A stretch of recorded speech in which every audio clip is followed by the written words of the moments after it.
दोस्तों आज हम इस वीडियो में बात करने वाले हैं नए हेयर ग्रोथ के बारे में। बहुत सारे लोग हैं जिनके नए हेयर ग्रोथ आना ही बंद हो गया है या फिर उनके नए हेयर ग्रोथ नहीं आता है। पुराने जो हेयर ग्रोथ है वही है और वो भी दिन ब दिन टूटते जा रहे हैं। नए हेयर ग्रोथ आना ख़त्म हो चुका है या बिल्कुल बंद हो चुका है, या आते हैं तो बहुत ज़्यादा स्लो ग्रोथ होती है। तो किस तरीके से आप अपने नए हेयर ग्रोथ को, नए बाल आपके सिर पे आएँ और तेज़ी से ग्रो हों, सारी चीज़ें आज डिटेल में हम बात करने वाले हैं। तो दोस्तों अगर आप हमारे चैनल पर नए हैं तो चैनल को सब्सक्राइब जरूर कर लेना, वीडियो को लाइक ज़रूर कर देना। कोई भी दिक्कत है तो कमेंट करके हमें ज़रूर बताना, दोस्तों के साथ वीडियो को शेयर जरूर कर देना। तो चलिए टॉपिक पर आते हैं, बात करते हैं कि नए हेयर ग्रोथ किस तरीके से आएंगे, आपको क्या क्या खाना चाहिए जिससे कि आपके नए हेयर ग्रोथ आएंगे। तो सबसे पहले बात करेंगे जो भी आपका खान पान है, जो आप डेली बेसिस पे खाते हैं, उसी से आपके अभी के जो करंट हेयर हैं, जो अभी बाल ऑलरेडी हैं आपके सिर पे, वो बाल उतने ही रहने वाले हैं या उतने ही हैं, क्योंकि आपकी जो डाइट है वो आपकी डाइट उतने ही बालों के लिए पर्याप्त मात्रा में है। लेकिन अगर आपको नए हेयर ग्रोथ की ज़रूरत है और नए हेयर ग्रोथ कम हो गए हैं, आप चाहते हैं कि नए हेयर ग्रोथ तेज़ी से आए, आपको डाइट में चेंज करना बहुत ज़्यादा ज़रूरी है। क्योंकि नए हेयर ग्रोथ के लिए आपकी डाइट पे ही मैटर करेगा कि नए बालों की ग्रोथ किस तरीके से तेज़ होगी, कम होगी या नहीं होगी। तो चलिए यहाँ पे मैं आपको 3 तरीके बताने वाला हूँ जिन पे आपको अच्छे से फोकस करना है, समझना है और उनकी डेली रूटीन में आपको अपनी खान पान में ऐड करना होगा। सबसे पहले आपको समझना होगा कि जो बाल होते हैं, हमारे बाल सबसे ज़्यादा जो 90% होते हैं वो प्रोटीन से बने हुए होते हैं। केराटिन नाम का प्रोटीन होता है, उससे हमारे बाल बने हुए होते हैं। तो सबसे पहले तो आपको अपनी डाइट में प्रोटीन का इंटेक बढ़ाना होगा, प्रोटीन की मात्रा आपको बढ़ानी होगी। क्योंकि अगर आपकी प्रोटीन की मात्रा कम होगी आपकी डाइट में तो आपके नए बाल आने बंद हो जाएंगे। जब हम बात करते हैं प्रोटीन की, तो प्रोटीन की मात्रा अगर आप बढ़ा लेते हैं तो आपके बाल नए ग्रोथ भी होना शुरू हो जाएंगे, नए बाल सिर पे आने शुरू हो जाएंगे। और अगर आपके पुराने बाल टूट रहे हैं तो वो टूटने भी बंद हो जाएंगे, क्योंकि प्रोटीन से ही आपकी बालों की जड़ें हैं वो बहुत ज़्यादा मजबूत होती हैं। तो किस तरीके से आप प्रोटीन की मात्रा को बढ़ाएंगे, मैं यहाँ पे कुछ ऐसी चीज़ें बताने वाला हूँ जो कि आपको अपनी डाइट में रेगुलर बेस पे खाना होगा। तो पहले नंबर पे आता है अंडा, दूसरे नंबर पे आता है मछली, तीसरे नंबर पे आता है दाल, चौथे नंबर पे पनीर, पाँचवें नंबर पे सोया, छठे नंबर पे बीन्स।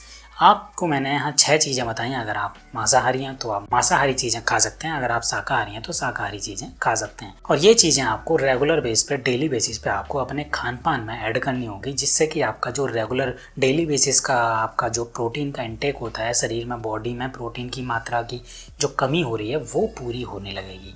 इससे आपके बालों को नई ग्रोथ भी मिलेगी और आपके साथ ही साथ में आपके बाल मजबूत भी होना शुरू हो जाएंगे। तो जब हम बात करते हैं दूसरे पॉइंट के बारे में, तो सबसे जो इम्पोर्टेंट होता है वो होता है आपका प्रोटीन।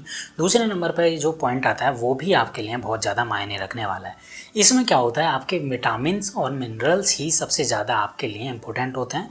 क्योंकि अगर आपकी डाइट में विटामिन और मिनरल्स की कमी होगी तो आपका बॉडी, आपकी शरीर भी थकान रहेगा, आपके शरीर में एनर्जी भी नहीं रहेगी। और जब आपके शरीर के ऑर्गन ही परेशान है, आपका शरीर को ही पर्याप्त मात्रा में एनर्जी नहीं मिल पा रही है, तो आपके बालों को भी नहीं मिल पाएगी पर्याप्त मात्रा में। जो बूस्ट होना चाहिए, जो ग्रो होने चाहिए, वो प्रॉपर तरीके से आपको ताकत नहीं मिल पाएगी। और जब ब्लड फ्लो नहीं बढ़ेगा, एनर्जी नहीं मिलेगी, तो आपके बाल ग्रो भी नहीं करेंगे, नए बाल तो बिल्कुल ग्रो नहीं करेंगे। तो सबसे पहले आपको क्या करना होगा, आपकी रेगुलर डाइट में आपको विटामिन को ऐड करना होगा। सबसे पहले आपको खाना होगा पालक, दूसरे नंबर पे नट्स, तीसरे पे आंवला, चौथे पे आपको गाजर खाना होगा, पांचवें पे आपको ब्रोकली लेना होगा और छठे नंबर पे आपको संतरा लेना होगा। जब आप ये सारी चीज़ें डेली बेसिस पे ऐड करेंगे, अगर आप डेली बेसिस पे खा पा रहे हैं सारी चीज़ें तो बहुत अच्छा है। लेकिन अगर आप डेली बेसिस पे नहीं खा पा रहे हैं तो ज़्यादा से ज़्यादा 2 से 3 चीज़ें ज़रूर ऐड कीजिए अपनी लाइफ स्टाइल में, जिससे कि आपके बाल घने भी होंगे। अगर आपके विटामिन और मिनरल्स अच्छे हैं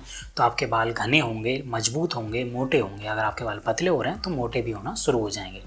ये 2 चीज़ें अगर आपने अपनी डेली लाइफ में ऐड कर ली, अपने खान पान में जो आप खाना खाते हैं उसमें चीज़ों का ध्यान दे दिया, और आपने महीने से 2 महीने अगर आपने इन चीज़ों पे ध्यान दे दिया, तो आपको खुद से फ़र्क दिखना शुरू हो जाएगा। आपके बाल मजबूत होने लगे हैं, बाल जो पतले थे वो भी मोटे होने लगे हैं, और आपके बाल टूटना भी बंद हो जाएंगे और नए बाल भी उगना शुरू हो जाएंगे।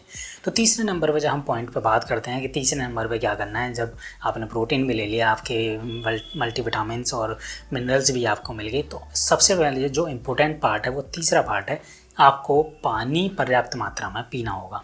क्योंकि बहुत सारे लोग हैं जो कि पानी को बहुत हल्के में लेते हैं। वो कोई दिन में 1 गिलास पानी पीता है, कोई दिन में 2 गिलास पानी पीता है और इससे ही उनका काम चल जाता है। लेकिन आप लंबे टाइम के लिए इसको सही से नहीं रख पाएंगे। आपके बाल के साथ साथ बहुत सारे मल्टीपल ऑर्गन भी आपके ख़राब होना शुरू हो जाएंगे। इससे अच्छा है कि आप कम से कम आपको 5 से 6 गिलास पानी आपको डेली बेसिस पे पीना ही होगा। रोज़ाना जब आप पानी पिएंगे तो आपके बालों को पर्याप्त मात्रा में नमी भी प्राप्त होती है और जिससे कि आपका ब्लड का जो फ्लो है वो भी सही बना रहता है। आपका जो स्कैल्प है, आपके बालों की जड़ें हैं वो मजबूत बनी रहती हैं। तो ये 3 चीज़ें अगर आपने अपनाना शुरू कर दिया अपनी लाइफ में तो आपके बालों की सारी शिकायतें ख़त्म हो जाएंगी और आपके नए बाल आपके उगने शुरू हो जाएंगे। तो दोस्तों वीडियो कैसी लगी कमेंट करके जरूर बताना। दोस्तों के साथ वीडियो को शेयर जरूर कर देना।